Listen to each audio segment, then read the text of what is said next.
As a Yeah. mom, I knew something was wrong. I went back almost every day and never gave up. It's called mother's intuition or gut Mhm. instinct.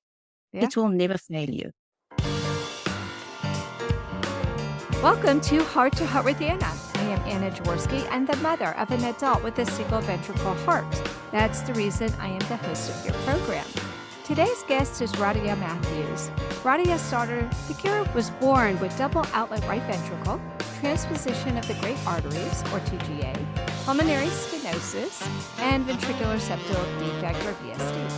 Thaakirah was not diagnosed until she was 3 months of age, and at the time of her diagnosis, her oxygen saturation was 55%. As a result of her experiences trying to get proper diagnosis and treatment for her daughter, Raadhiyah and her husband Fareed Matthews founded Brave Little Heart South Africa in Cape Town in 2014. Brave Little Heart South Africa has grown tremendously. It has provided life-saving equipment for hospitals in Africa, but more importantly, it has helped spread awareness about congenital heart defects through numerous programs and projects, including an RX radio essay for South Africa, which her children are involved with. Raadhiyah has even traveled to the United States to the 8th World Congress to have a presence in the Global Village with Global Arch. So welcome to Heart with Anna, Raadhiyah Matthews. Thank you for having me, Anna.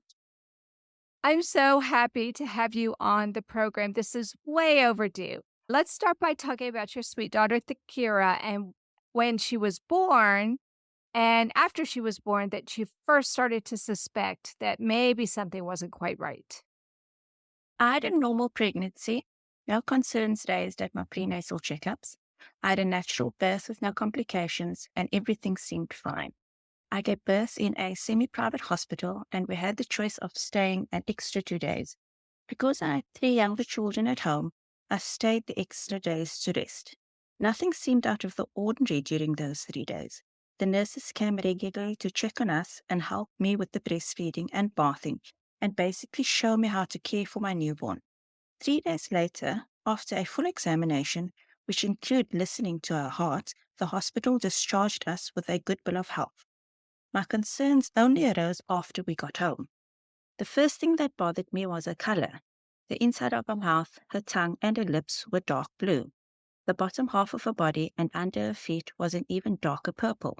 Oh my gosh, you already had 3 healthy children, and Yes. that must have been terrifying. Yeah, I did not know what was going on. I wouldn't either. Oh my gosh. Okay, I'm sorry for interrupting, but that was startling. Yeah. Every time I pressed on her skin, it was snow white and took a long time to turn back to its original color. After being discharged from hospital, we had to go back a few days later for a checkup. I mentioned Thaakirah's color to the nurses at this checkup, but my concerns were dismissed. At this Mm. visit, nurses also listened to Thaakirah's heart, but they obviously found nothing out of the ordinary. A few Oh, days later, God. I noticed that her breathing did not look normal. It looked as if she was struggling to breathe. Her chest Yeah. rose and sank quite significantly as she breathed. Thaakirah also had trouble gaining weight and was not feeling well. She would suck for a bit, then go to sleep. I also had to change her bedding and clothes often because she sweat a lot. Yet, at the same time, she was ice cold even though Thaakirah was born in December, which is the heart of the summer season in South Africa. I'm Oh, not anxious by God. nature, but nothing about Thaakirah seemed right. My gut Mhm. instinct told me that something was seriously wrong with her. Mhm. Absolutely. You saw the color was wrong. She's struggling to breathe. She's sweating. And just like me, the medical professionals dismissed you. I had the exact same thing happen, except my baby didn't sweat. And my baby was born in the heat of the summer in Texas. And my baby's feet were never blue because my baby had a lot of holes. The Kira had a VSD. My baby had a VSD and ASD and multiple holes. I guess that's what Yeah, prevented her from looking quite so blue. But wow, that's so scary that you already yeah, had 3 children who were heart healthy. You knew what your baby should look like. I also had tremendous problems feeding. My baby kept falling asleep on me, and I would have to wake her up to get her to feed, and then she would just fall asleep on me again. Did you have that kind of situation as well? I did. And yeah, it was just weird. She had no energy. Right, right. And my baby never woke up crying to eat. Did the Kira wake up crying to eat? It's true. Actually, now that you mention it, that is Yeah. true. She never cried to eat. She My never baby did. never cried with a wet diaper either. And my firstborn sure did. She just didn't cry. And everybody said to me, That is "Oh, true. you have such a precious baby. You're so lucky she doesn't cry." And I said, this is not normal for the baby not to cry. That's not Hmm. normal. And I felt like I was force feeding my baby. I even set an alarm every 3 hours because she Oh my wasn't. heavens. Yeah, she wasn't I waking up crying. remember. See? I forgot actually. I remember now because my mom stayed over and I set my alarm. I was set every hour. I had to wake up to feed her every single hour. Oh That's what my one of the lactating goodness. consultants told me. I completely forgot about that. Oh, wow. Every single hour. My Yeah, lactation my alarm consultant went off. told me, yeah, they told me to do it every 3 hours. I can't imagine doing it every hour. You must have been I never completely slept. exhausted. Yeah, there is no sleeping, especially since we're anxious because we know something's wrong. So your mom was staying with you. How long did your mom stay with you? My mom stayed with me for quite a while. You're taking me way back. I know. Um, yeah, she actually moved in for a bit because it was quite tough looking Well, after yeah, Thaakirah on my own because of waking up in the middle of the night trying to feed her. sure. I Sure. was struggling to feed and I had to get up with the alarm. I had the other three kids and she helped me look after them or they stayed by her just so that I could focus on Thaakirah. Okay, so I'm dying to know. Your mother was there. Your mother has had lots of experience with babies, I'm sure. What did she say about the Kira? She also said something was not right because she worked also at a cerebral palsy school. Oh, okay. She also was around kids that are sort of like not normal. And she said something was definitely wrong with it, but we just couldn't put our finger on what it was. It was just something at the time. Right. I totally understand. So now with the benefit of hindsight, what advice would you give yourself back then based on what you know today? And to be fair, things are different today because you've been raising awareness, but with the benefit of hindsight, what would you say to yourself back then? Looking back, I think to myself, did all these things that I was told not seem strange? Yes, it did. But I trusted the people that were giving me the advice. Despite everything that happened, if it had not happened, we would not be where we are today. I would not have had the knowledge that I have about CHD, and Brave Little Heart South Africa would probably not be in existence because it's through Thaakirah's bravery and courage that Brave Little Heart South Africa was formed. Having said that, the advice I would give other parents when in a similar situation is never give up. As a Yeah. mom, I knew something was wrong. I went back almost every day and never gave up. It's called mother's intuition or gut Mhm. instinct. Yeah. It will never fail you. We as mothers know our babies. We have their best interest at heart. We are their voice. We can see their pain and the struggle. I don't think that I can go back and tell myself anything different. The problem was not with me. The problem was with the medical staff. They just did not know what they were looking at, hence it did not raise any alarm bells. And because of what we went through, I can now raise awareness and hopefully educate parents, caregivers, and medical professionals about CHD. CHD in Cape Town, at least, now has a voice. I love that answer. Oh my goodness. I love that answer. Yes, You say, in hindsight, I would not be where I am today had that not happened. right. I'm so much like you. My husband was a nurse at our local hospital. And like you, I just trusted the medical professionals, the lactation Mm. consultants, and the doctors who told me, don't compare your second Yes. child to your first child. And my baby came 3 weeks early. So she still thinks she's inside of me. And I mean, they had all of these excuses for why she was the way she was. But I knew better. I knew something was wrong. Yeah. So when I think of that question for myself, I think, well, go to another hospital, dummy. Why didn't I go to another hospital? But I did it because this is the biggest hospital for 100 miles in diameter. And this was Yeah, the hospital my husband worked at. So surely no other hospital was going to give me the care that the hospital where my husband worked would exactly. give me. But like you said, had I not struggled like we did, then I wouldn't be where I am today. 100%. Embark on a heartwarming odyssey with Baby Heart's Pressure Gateway to uplifting stories for the CHD community. Introducing the Heart of a Heart Warrior book series, inspiring those born with heart defects and their loved ones. Discover the heart of a mother, the heart of a father, and my brother needs an operation. Books celebrating strength, love, and familial support. Visit babyheartspress.com and be part of our loving community, uplifting hearts one story at a time.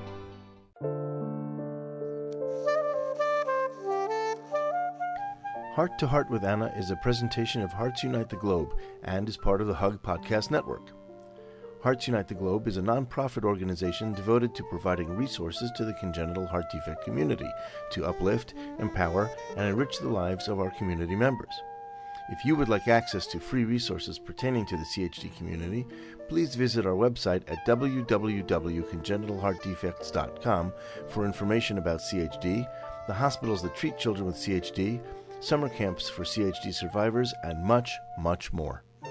In the first segment, Raadhiyah, we learned that nobody took you seriously when you said something was wrong with Thaakirah, but you finally did get a proper diagnosis. So take us through what happened for you to finally get a proper diagnosis and how long it took for them to do something to try and help her.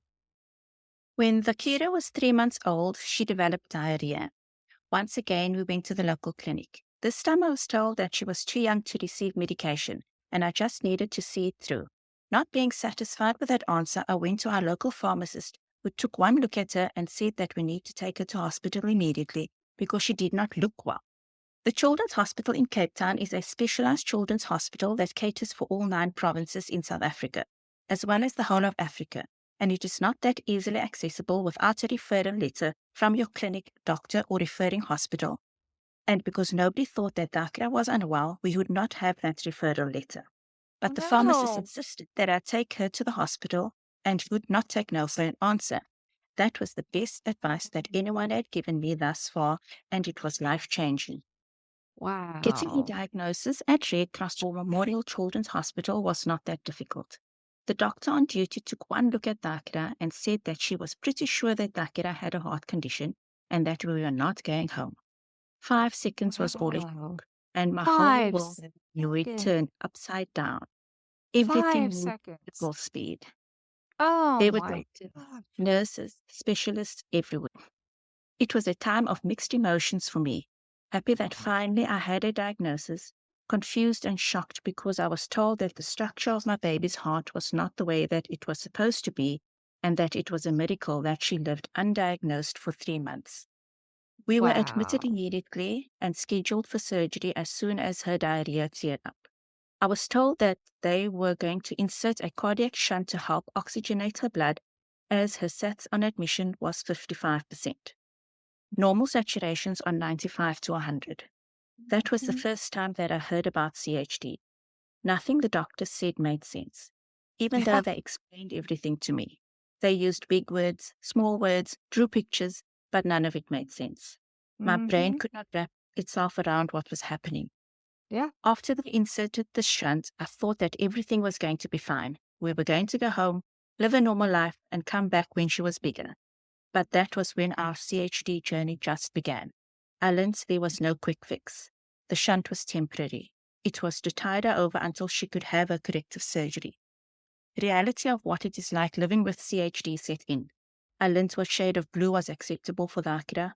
I familiarized myself with the sound and rhythm of her heart so that I knew what her normal was. I could tell when she was tired, and everything I knew and saw in her before diagnosis was not scary to me anymore, because I knew why and what it was. I had Mhm. answers, and that Yeah. made all the difference. Oh my gosh. I can totally relate to everything you just said, Radia, because just like you, when we finally did get that diagnosis, they rushed us by ambulance I look back, that's how old I Mm. am. My daughter just turned 30. Oh, my So, word. yeah, so we didn't have a helicopter from our hospital, so we rushed by ambulance 3 hours away to a different hospital where they could treat her. Yeah. I remember tears of joy and fear. They were mixed. I had such a multitude of emotions that I was going through because I had been saying for 2 months something was wrong. For you, it was 3. I can't even imagine. Finally, when there was a diagnosis, it was so horrifying that I was terrified, and I think you're in shock. You're told stuff, and we're not stupid women, we're smart women, Yeah.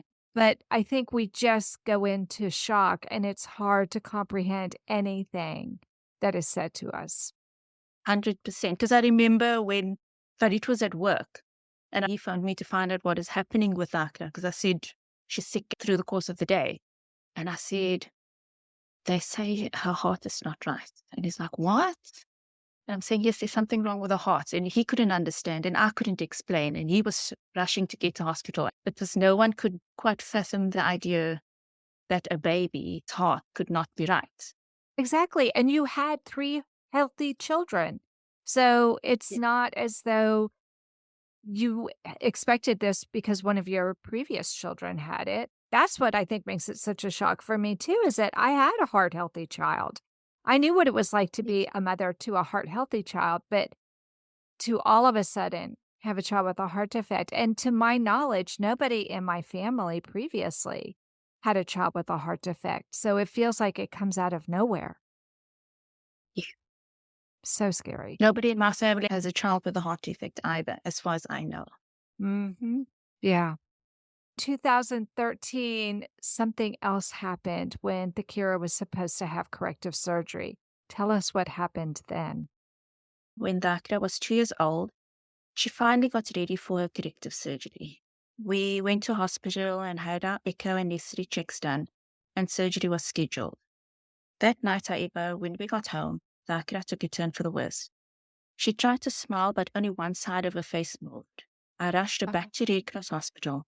By the next morning, she not only had facial paralysis, but paralysis on the one side of her body as well. An Mhm. MRI scan was done, and neurologist found that she had an infection that traveled in her bloodstream, passing through her heart chambers and settling in her brain. Oh, Thaakirah had 2 abscesses growing in her brain, one on the surface of her brain, which was easy to treat, and one in the center of her brainstem, deep inside the brain, which was much more serious. mm. Treatment with antibiotics was not really an option, as time was not on her side. Oh, Neurosurgeons made the decision to remove the abscess on the surface of her brain. They did not want to operate in a brainstem, as it is only 2 millimeters wide, and all the nerve fibers came together there. oh my But the abscess gosh. in her brainstem was moving at a very fast rate and crushing everything in its path, and with each passing hour, her paralysis got worse. She had already lost her eyesight. Oh, Neurosurgeons approached my husband and myself and told us that they needed to operate immediately because the abscess in her brainstem was growing too fast and it would eventually stop her from breathing. This was very oh difficult. gosh. Oh my This was gosh, Raadhiyah. Hold on, honey. You're going way too fast. sorry. This is, no, it's just, this is so stunning. You were the first mother to tell me of something of this magnitude happening, completely unheart related, I would imagine, and so Yeah. horrifying. I mean, this could have stolen her in a moment's notice. Yes, they said because the abscess was in the center of a brainstem and all Uh, the fibers came together there. And it was the center of her breathing and her movement and everything. And this abscess, as it grew bigger, it was crushing the nerve fibers around it. And that is what we could see. I saw her oh, face, the paralysis, and then within the next hour, her one arm didn't move. And then an hour later, her leg didn't move. And then it was the other side of her body, the other arm and the other leg, Raadhiyah. Oh my as the abscess God. grew and crushed. And he said it would eventually crush everything. And she just stopped breathing, just like that, instantly. And So, 2 yeah, millimeters. You said there was 2 millimeters in the brainstem where all of this was happening. yes. how would you go in there and operate? You wouldn't be able to. What did they do? How did they fix this? The neurosurgeons performed a very risky stereotactic neuronavigation guided aspiration of the abscess. That operation was a first for Red Cross War Memorial Children's Hospital performed on a child of that age, and the risk was paralysis or not waking up after surgery. The Oh, operation was a success. Thaakirah okay. did, however, have to relearn how to sit, walk, eat, etc. But with regular physio, it all came back. So she had been developing normally before then? The shunt had worked well enough that she was eating and she was developing and she was walking and talking and moving normally before the surgery? She was not developing normally, but developing, she was walking, talking, eating, sitting, crawling. She was delayed. Sure. Of course she was Yeah. delayed. She was just delayed. Yeah. Okay, so she had that 3 months where nothing was going on because her body was just in survival mode. So it Yeah. would be really miraculous if there was no developmental delays after that. Of course, she was gonna have some developmental delays, but she made it to the age of 2, and she was going through some of those milestones. But then to be in the hospital as a 2-year-old where her arm is paralyzed, she's gone blind.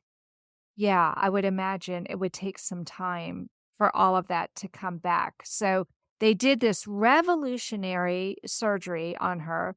The first time it's been done on a child this young. You must have been completely terrified. We were, because the neurosurgeon, he said it was a very, very almost like cotton thin needle that he needed. The whole operation was very risky because he said his hand, even if it just flinched a millimeter, a micromillimeter, it could touch something that is irreversible for her. So it was a long little pipe with a long needle that went through, because he explained that the longer the needle, if his hand did move, by the time it got to where it needed to be, there wouldn't be any movement because of the time travel through this needle. So it Ah, was a very mhm. long needle that he needed in order to get into the center of a brainstem. That is how they did it. That was that stereotactic neuronavigation guided aspiration. I've never heard of that. That's Yeah. just so scary. But obviously, it did work. But that's It, not the end of your roller coaster ride. It continued because in 2014, then she had 2 bouts of heart failure. So, talk to us about when she was finally able to have her heart surgery and where she had it. a year later, Thaakirah was scheduled to have her open heart surgery. Thaakirah had a very complex heart condition. She had double outlet right ventricle, transposition of the great arteries, pulmonary stenosis, and ventricular septal defects, which is classed as 1 in 500,000. And because of this complexity of our heart, South Africa did not have a surgeon who could perform this corrective surgery. However, in 2013, a visiting cardiothoracic surgeon from France, Dr. Pascal Vieux, from the Necker Hospital for Sick Children, offered to do Thaakirah surgery. However, at the time when he came down, we as a family felt that the surgery was too complicated and it was postponed. It was immediately Oh, after that Thaakirah developed brain abscesses. And in the interim, while Thaakirah was recovering from the neurosurgery, a resident cardiothoracic surgeon from Red Cross War Memorial Children's Hospital, Dr. Andre Brooks, went to France to train under Dr. Pascal on how to perform the Mikado Beck's procedure for Thaakirah. In 2014, when Thaakirah was 3 years old, we were told that a corrective surgery had been scheduled. This time, we were prepared for the surgery. We had been down this road before. The 12-hour open heart surgery was performed by Dr. Andre Brooks and was a first for South Africa again at the Red Cross War Memorial Children's Hospital in Cape Town. And 3 weeks later, Thaakirah was discharged. wow. Oh my gosh. So, this is the first time they perform a surgery of this complication on a child so small. And you had to have a surgeon from another country come over. That is Yes. just amazing that it all came together. And how fascinating they talked about doing the surgery earlier, but you and Fareed, for some reason, felt, no, not yet. And then she had the brain abscesses. It's almost as though your parental intuition knew something else needed to be taken care of first. Yes, it was actually the day that the friend surgeon was here and he did the echo and everything on Thaakirah. It was that evening that I was speaking about earlier that we Mhm. went home and the facial paralysis happened. Wow, the same Yeah. day. Yeah. Oh my goodness. You have certainly had a roller coaster ride with this young lady. It is just amazing. And then for this other doctor to come and do the surgery, what I have to imagine is that her cardiothoracic team was still in preparations for her to have this surgery. They knew she needed it, and they also knew Yes. that time was of the essence for her to have this surgery. Yes. They were researching and doing what they needed to do to give us the best help that we could get. This content is not intended to be a substitute for professional medical advice, diagnosis, or treatment. The opinions expressed in the podcast are not those of Hearts Unite the Globe, but of the hosts and guests, and are intended to spark discussion about issues pertaining to congenital heart disease or bereavement. You are listening to Heart with Anna. If you have a question or comment that you would like addressed on our show, please send an email to Anna Jaworski at anna@hearttoheartwithanna.com. That's anna@hearttoheartwithanna.com. Now, back to Heart with Anna. You and your husband were founders of Brave Little Hearts South Africa, so please tell us why you started the non-governmental organization. Brave Little Hearts South Africa was founded by Raadhiyah and myself and has two focuses. One is the support to parents and the other is lobbying and policy advocacy. The support to parents because often parents feel alone. When their child gets diagnosed, they get told of this unheard of disease or defect. They get told that their baby needs surgery. There's also a stigma attached to CHD, and often parents would rather keep quiet and not tell the family. We'd like to empower the parents with the knowledge, which would give them the courage to have a voice and speak out about CHD and be their child's advocate until their child is old enough to advocate for themselves. Policy change is also very important. An easy test, pulse oximetry, 2 minutes, non-invasive, is all that is needed to save a life. 3 months of suffering could have been avoided had a pulse oximetry test been done on Thaakirah after birth before being discharged from hospital. I know. The same is true for my baby. If they would have put a pulse oximeter probe on her little finger or on her little toe, we would have known, 85%. Immediately. Something's not right there. 85%. What's going on there? I, too, have been a huge proponent for pulse oximetry and went to my state to lobby that it be required for all babies being discharged from hospital. Now, for home births, it's not required, but at least for those in the hospital, that is something that is now required by the state of Texas. Did you get that legislation passed in Africa? We have not yet, but I think there's about 2 or 3 hospitals that are doing it, but it's not a law as yet, no.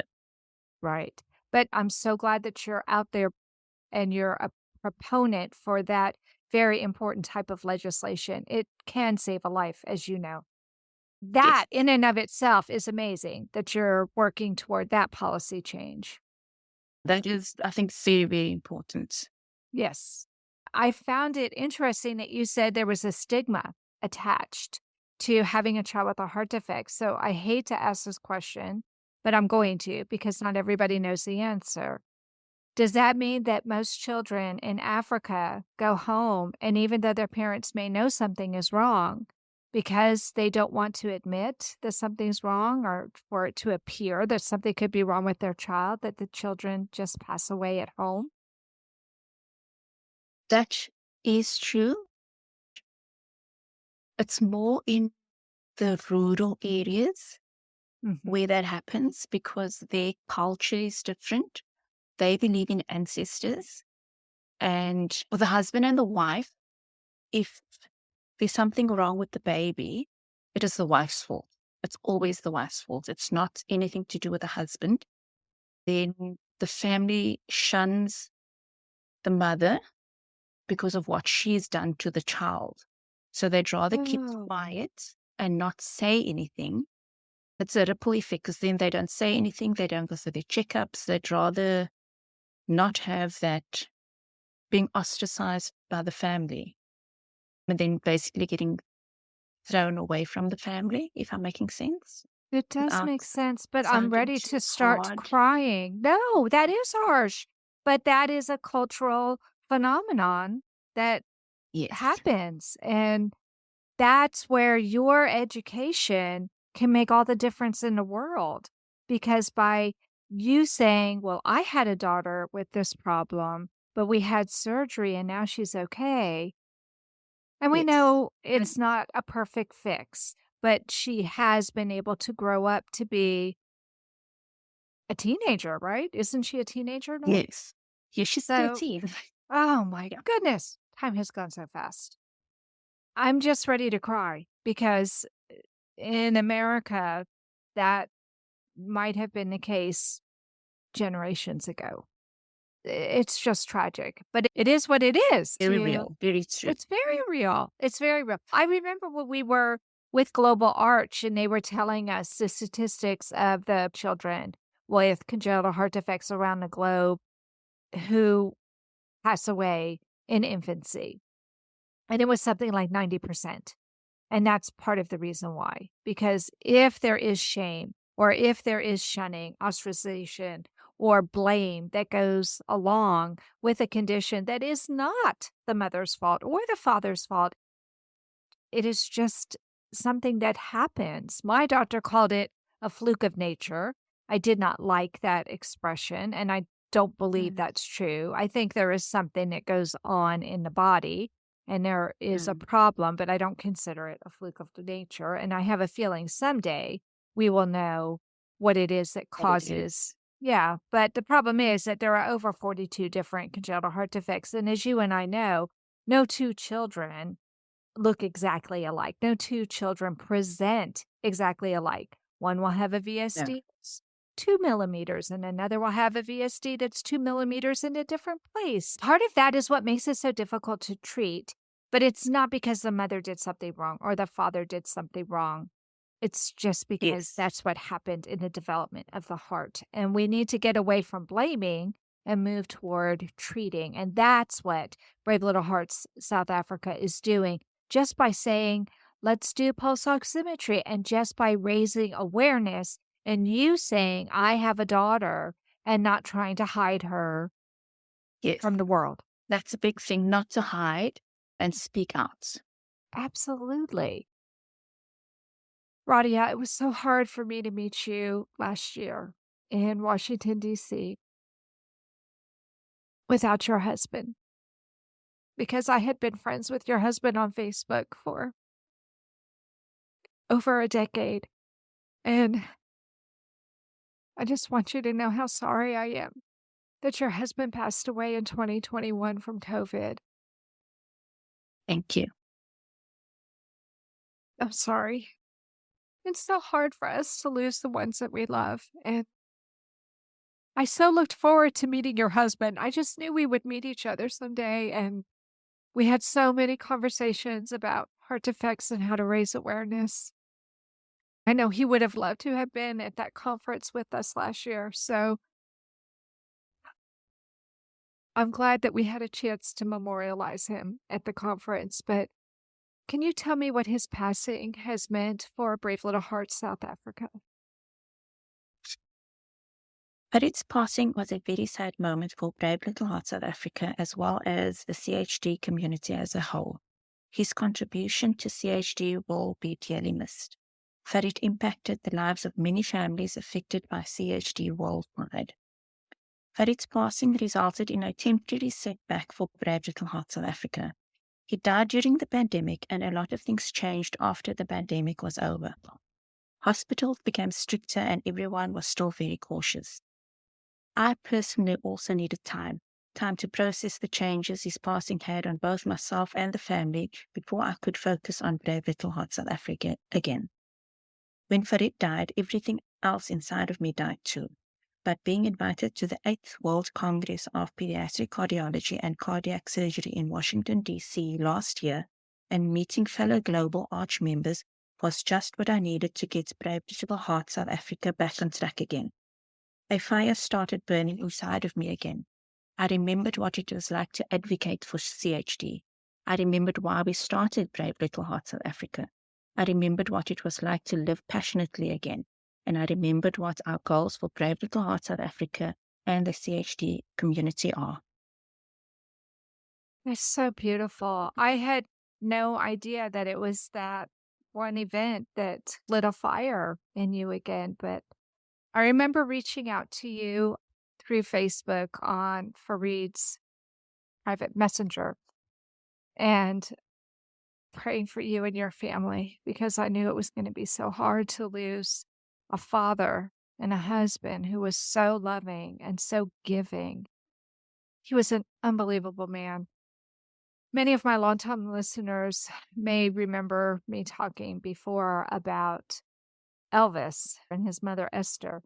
We had so many times that we had planned on having him come on a podcast, but for whatever reason, things never came through.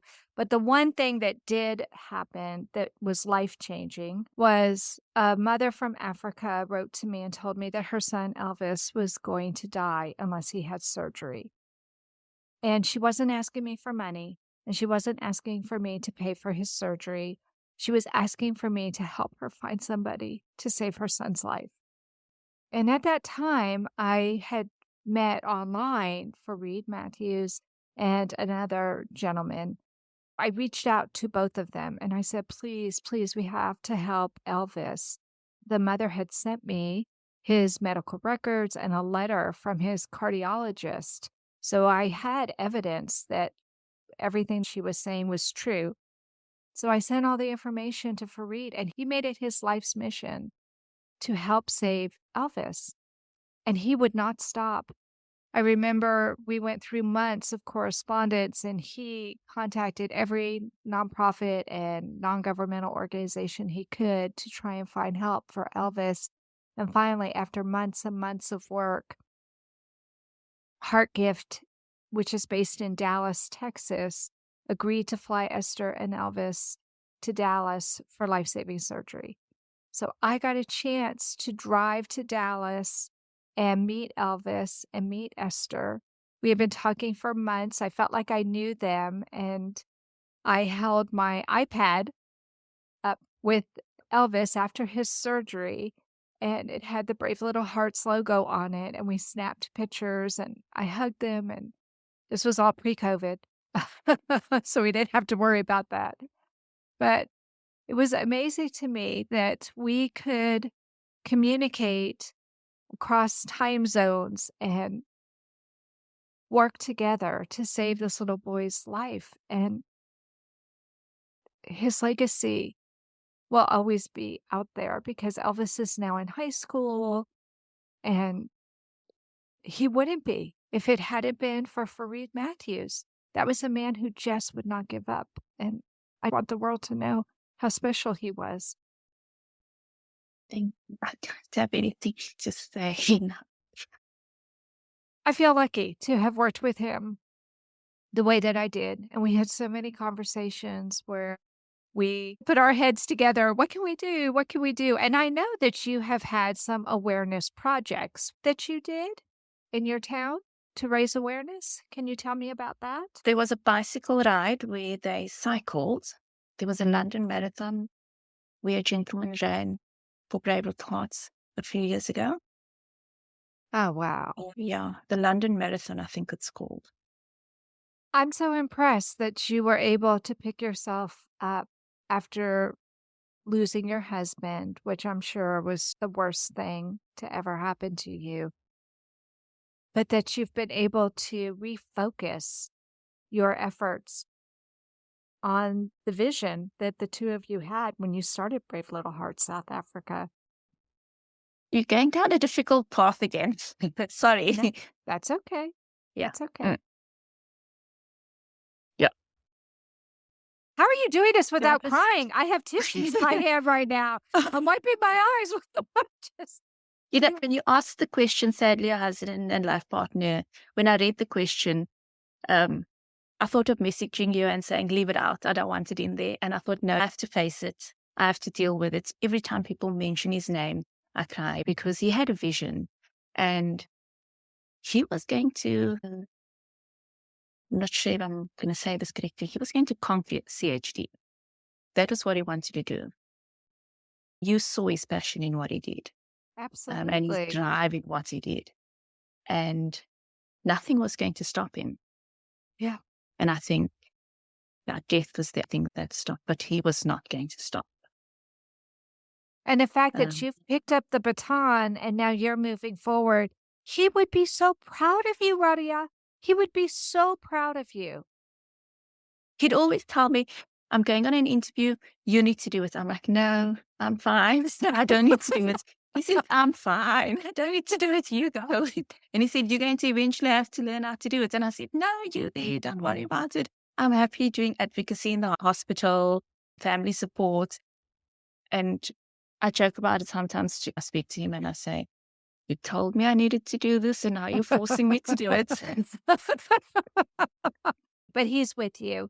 And I think there's a piece of him in me too, because he's my friend. And even though he's not on earth with us anymore, I still feel his presence. I feel his passion. I'll never Yeah. forget the conversations we had and how he was like, we parents, we can come together. We can make a difference. And I said, I know we can. We're going to do it. That's what we need to keep doing is we need to keep moving forward because Fareed was right. We can make a difference and we can save Elvis and we can save other children too. So I commend you for picking up the baton. I know this has not been easy. I'm so thankful you let me give you a hug when I met you last year and that you were brave enough to come all the way across the ocean from Africa. I know that was no easy feat for you. Was that the first time for you to leave your continent? It was the first time out of the continent for me, yes. To be honest with you, when I received the invitation to come, I told everyone I'm not going. When everyone said why, and my reason was because I didn't want to go without him. I got a lot of support here at home saying that I should go, and everyone encouraged me. And it was the best decision I could have ever made. Because then I met Global Arch and all the other CHD advocates, and that ignited something inside of me. Everyone was speaking about Fareed and his memorial. And I thought, no, I have to continue with Private Heart South Africa because there are many families out there who still need our help. Oh, absolutely. Yeah. Absolutely. I'm so glad you came. I know it was a difficult journey for you, but it was exciting to be part of Global Arch and to be part of the Global Village at the 8th World Congress. Friends, it was huge. It was the largest event I've ever been to for congenital heart disease. And it meant so much that we advocates could come together and support one another. All of us have struggles that we're dealing with, but when we are united, we can minimize those struggles and we can share with each other to improve the lives of children with congenital heart disease around the globe. Again, I have to commend you, and I'm glad that we're keeping Fareed's light alive in you and that we're continuing with his mission. So thank you so much for coming on the program with me today, Raadhiyah. Thank you for having me on the show, Anna. I really enjoyed talking to you and sharing my story. I want us to have another episode in the future with you and Thaakirah. I think that would be so much fun, don't you? I do, and she would be super excited. Oh, we're just going to have to make it happen. I know now that she has her own radio show, this will just be a piece of cake for her. She has her dad's personality and she has her dad's spark. We didn't even really get to talk about her radio show. But for now, my friends, that does conclude this episode of Heart to Heart with Anna. Thank you so much for listening today. Please consider becoming a patron of our program by visiting patreon.com/heart-to-heart. And remember, my friends, you are not alone. Thank you again for joining us this week. We hope you have become inspired and empowered to become an advocate for the congenital heart community. Heart to Heart with Anna with your host, Anna Jaworski, can be heard at any time wherever you get your podcasts. A new episode is released every Tuesday from noon Eastern Time.